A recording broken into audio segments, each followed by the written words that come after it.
రవితేజ కొత్త cinema eagle recent గా release అయిన ఈ మూవీ మిక్స్డ్ టాక్ ను సొంతం చేసుకుంది. కార్తిక్ ఘట్టమనేని దర్శకత్వంలో రూపొందిన ఈ సినిమా గురించి ఒక్కొక్కరు ఒకలా మాట్లాడుతున్నారు. సినిమాలో యాక్షన్ పార్ట్ ఎక్కువైందని కొందరంటే, లవ్ ట్రాక్ గురించి పట్టించుకోలేదని కొందరు అంటున్నారు.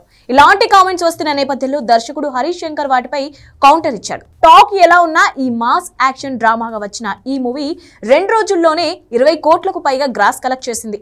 ఇటీవల జరిగిన ఈ సినిమా సక్సెస్ మీట్ లో హరీష్ శంకర్ మాట్లాడుతూ, చాలా మంది ఈ సినిమాలోని లవ్ ట్రాక్ గురించి మాట్లాడుతున్నారని, అసలు ఇది ఏ జోనర్ సినిమా అనేది ఆలోచించకుండా లవ్ ట్రాక్ గురించి ఎలా మాట్లాడతారని అసహనం వ్యక్తం చేశారు. ఇది ప్రేమ పావురాలు కాదు, లవ్ ట్రాక్ ని ఇంకా బాగా చూపించడానికి అంటూ కామెంట్ చేస్తున్న వారికి కౌంటర్ ఇచ్చాడు. అంతేకాక ఓ వెబ్సైట్ లో నిప్పులు చెరిగాడు. దమ్ముంటే తన ఫోటో వేసి రాయమని మాస్ వార్నింగ్ ఇచ్చాడు. గడ్డం పెంచుకుని రఫ్ గా ఉన్న హీరో గన్తో అందరిని కాల్చుకుంటూ వెళ్తుంటే ఇక లవ్ ట్రాక్ గురించి మాట్లాడడం ఎంతవరకు కరెక్ట్ అని ప్రశ్నిస్తున్నాడు.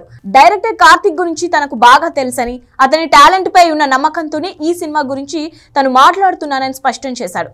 నిజానికి ఎంతో కష్టపడి ఈ సినిమా చేశాడని, తప్పకుండా ఈ సినిమా అందరికీ రీచ్ అవుతుందన్న నమ్మకం తనకు ఉందని అంటున్నాడు హరీష్ శంకర్.